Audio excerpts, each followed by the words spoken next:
शिष्य शाखा संसार गति, सेवक प्रत्यक्ष काले, बैरागी छावे मड़ी, ताको मूल न डाले। अब क्या बताते हैं परमात्मा? शिष्य शाखा संसार गति और सेवक प्रत्यक्ष काल है। अभी आपको बताया कि चेले ने अपना गुरु मार दिया 75,000 रुपया पे उसके। तो कहते हैं ऐसे जो व्यक्ति बकवाद करते हैं, परमात्मा से विमुख है, नाम उनके पास है नहीं, ढोंग संत का कर लिया कि बैठ के जाकर डेरे में, तो वो सेवक तो उसके काल है, प्रत्यक्ष काल। और वो जो गुरु बन गया जिसके पास यथार्थ ज्ञान भक्ति और नाम नहीं है, वो संसार गति में ही है। पुणात्मा, आप जी का सौभाग्य है कि आपको इस ज्ञान सुन रहा है, आप कोई किसी भी माध्यम से सुन रहा है, कोई पुस्तक भी पढ़ रहा है, कोई सीडी भी देख रहा है, या प्रत्यक्ष आकर यहाँ ज्ञान सुन रहा है। और अरबों खरबों मनुष्य सारा दिन डले ढोरे एक पेट के लिए धक्के खाते फिरते हैं, 100 झूठ बोलते हैं, निरे कोड इकट्ठा कर रहे हैं, अपने पाप कर्मों को फोड़ रहे हैं, जन्म को फोड़ रहे हैं, पाप कर्म ढो रहे हैं। और आप जी को ये ज्ञान हो गया, आपके अंदर कितनी उमंग दी भगवान ने, आप काम भी छोड़ कर आते हो। पुण्यात्माओं, कोई भी कार्य है करने से होता है। जैसे हम बच्चों को पढ़ाते हैं, 12, 13, 14 वर्ष जितना भी वो शिक्षा ग्रहण करना चाहता है, उसको हम कति फ्री छोड़ देते हैं और अन्य परिवार से अधिक उसके खाने की, ड्रेस की अधिक ख्यास रखते हैं, ध्यान देते हैं। और 12, 13, 16 और फिर ट्रेनिंग करे तो 20 वर्ष तक, 25 वर्ष तक उस बच्चे से हम कोई कार्य नहीं लेते और पैसा भी बाढ़ की तरह फूकते हैं। किस उद्देश्य से? कि बच्चा बड़ा होकर के अपने पैरों पर खड़ा हो जाएगा। 25-20 वर्ष के बाद वो लड़का या लड़की 2 रोटी के ब्योंत उसका होगा। अब हम क्या करते हैं? ज्यादा अच्छी शिक्षा, इंजीनियर, डॉक्टर या कोई IAS IPS बना देते हैं। किस उद्देश्य से? कि ये घने धन इकट्ठा करेंगे, बड़ी कोठी बनाएंगे, टी टी करते कार मचालेंगे। ये उसका दुश्मन होगा आखिर में, क्योंकि उसमें मान बढ़ाई आ जाएगी, माया की हवस बढ़ती चली जाएगी और होगा वही जो उसके भाग्य में है, पहले पूर्व निर्धारित है, वही बच्चे इन पोस्ट को प्राप्त होते हैं। ना तो सभी इसी उद्देश्य से पढ़ते और पढ़ाते हैं। तो हम परमात्मा के विधान को भूल गए, अपनी जीव संज्ञा सोच से हम नरे निकम्मे हो गए, हम अपने हिसाब से पापी हो गए, माया पुजारी हो गए, आपस में द्वेष हो गया, चतुर हो गए। तो इस सारे दोष को समाप्त करने के लिए हमने परमेश्वर कबीर जी के इस अध्यात्म ज्ञान की अति आवश्यकता है। इस अध्यात्म ज्ञान के सुनने के बाद फिर परमात्मा की तरफ रुचि भी बढ़ेगी और शांति भी होगी। तो इसके लिए अब ज्यादा से ज्यादा समय भगवान के लिए निकालो। जो इस ज्ञान को समझ चुके हैं वो तो अपना सिर पर पैर रख लिया उन्होंने, तो दास देख रहा है, सत्संग में भी आते हैं, सेवा भी करते हैं, बाकी समय में भी आते हैं। और फिर यदि वो नियम में रह रहे हैं तो देखना उनकी क्या मौज करेगा परमात्मा, यहां भी सुख देगा। और यहां से जब जाएंगे विमान में बैठकर जाएंगे, आए हैं सो जाएंगे ये राजा रंग फकीर, एक तो सिंहासन चढ़ के जा, एक बंधे जात जंजीर। मरना सभी ने है, यहां से शरीर सब छोड़कर जाएंगे, लेकिन जाने जाने में बहुत अंतर होगा। एक तो परमात्मा आकर लेकर जाएगा इस दास के रूप में, कहो बैठो बैठो ये जहाज जा रहा है, और तुरंत आप जी उसमें चढ़ जाओगे, आपको पता भी नहीं लगेगा हमारी मृत्यु हुई है या हम कहीं सत्संग सुनने जा रहे हैं गुरु जी के साथ।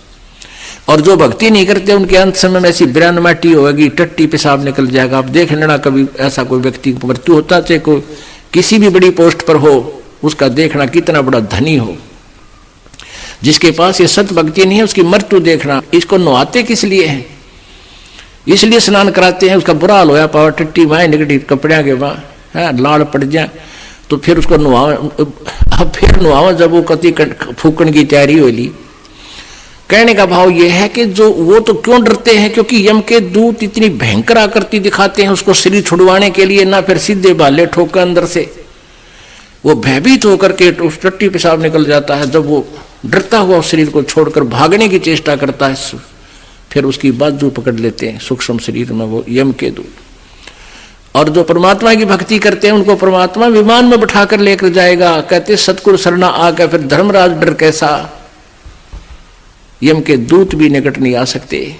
एक भक्त बता रहा था जी, मैं सपने में मर गया, यम के दूत आए मुझे लेकर चले। मैं बोला रखी चले भाई, चल सत्संग में चलाएंगे। मैं उनके साथ हो लिया।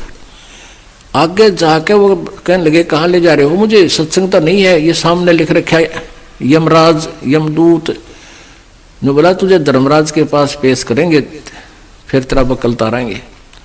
बोला मेरा और उनकी लड़ाई होगी कि तुम्हारा और हमारा के मेल भाई, हम तो कबीर जी के चेले हैं, शिष्य हैं, कबीर जी के उपासक है, हमारा कबीर इष्ट है, हमारे गुरु जी ये हैं, और हमारा थारा कोई मेल नहीं, धर्मराज काम नहीं जाया करते, भाग यहाँ से। उनकी लड़ाई होगी शुरू।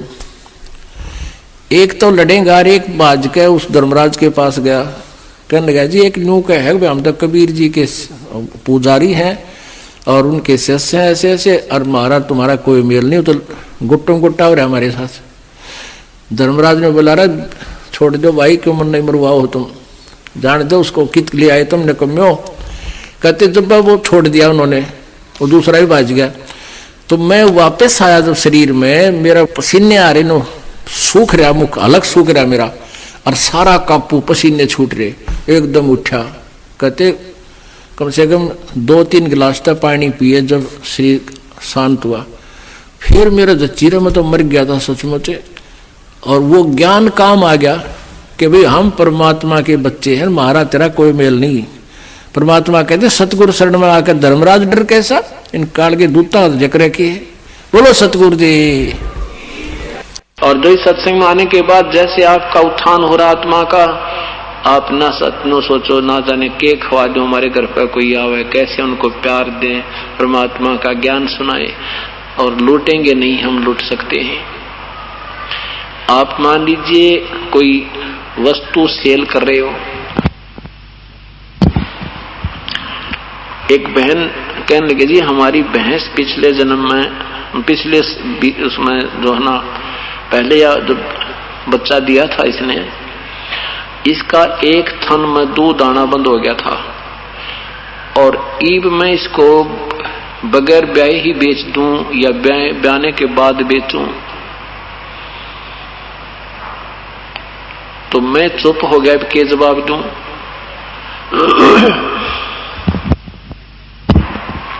तो उसका छोटा सा लड़का खड़ा था 12-13 साल का, ने बोला ना मम्मी ब्याने के बाद बेचेंगे, और नहीं तो धोखा हो जाएगा, दूसरा लेगा, उनके घर पे भी तो वो दूध नहीं देगी, उनको रानी हो जाएगी।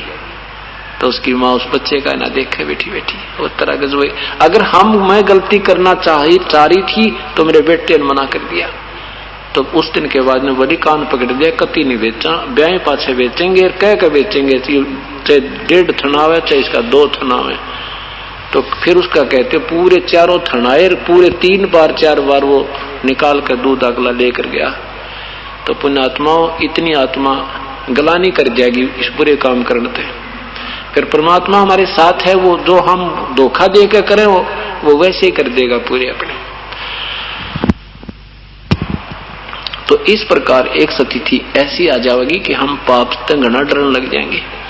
अब ये छोटे बच्चे हैं ना, इनमें रंग घना चढ़ेगा, और जो बड़े साइज हो रहे हैं रंग तो उनमें भी चढ़ेगा, लेकिन वो वर्तमान में इस व्यापार में उलझे हुए हैं।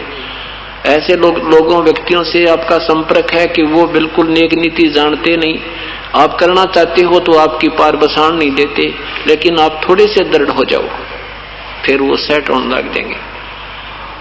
आपने दृढ़ होना पड़ेगा, उनके साथ हमने नहीं गिरना है, चाहे हमें हानि हो चाहे लाभ हो। करके देखो, कुछ दिन रिहर्सल करो मालिक की, एक बार एक प्रैक्टिकल करके देखो, फिर देखना आपको। मान ले 2 बार हानि होगी तो तीसरी बार एक कब पूरा कर देगा आपका, ये सत्कर्म मान लेना। आपकी परीक्षा लेते हैं परमात्मा की, कितने समझ चुके हैं मुझे या नहीं। बोलो सतगुरुदेव की जय हो।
हमसे जुड़े रहने के लिए हमारे YouTube चैनल को सब्सक्राइब करें और नई वीडियो की नोटिफिकेशन के लिए बेल आइकॉन को दबाएं। अगर आप ये वीडियो Facebook पर देख रहे हैं तो लाइक जरूर करें और ज्यादा से ज्यादा शेयर करें। धन्यवाद।